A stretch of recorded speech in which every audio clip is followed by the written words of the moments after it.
Is your Ring stick-up cam flashing blue light and refusing to connect? Don't panic. That light isn't just a glitch. It's a code telling you exactly what's wrong.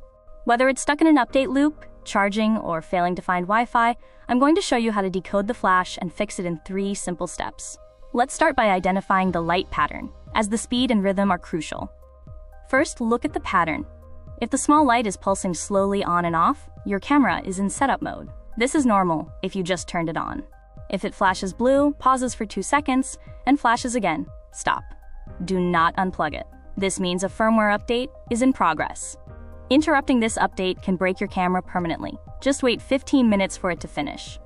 If you've ruled out the setup and update phases, you likely have an error that needs fixing. But if it's a rapid flash, or it's been flashing for hours without connecting, that's an error. Let's fix it. Step 1 is a forced reboot.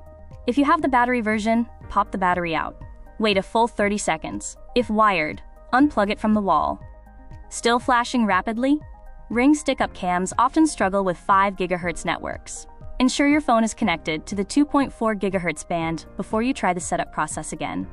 If nothing else worked, we need a factory reset. Find the orange setup button, hold it down for a full 20 seconds. Do not let go until the light flashes. Once the light is solid blue, the camera memory is wiped, and you can begin the setup process again like a brand new device. The camera should now be ready for a fresh setup, with the light off or a solid blue, indicating it's ready to connect. If this fixed your Ring stick-up cam flashing blue light, hit that like button so this video can help others.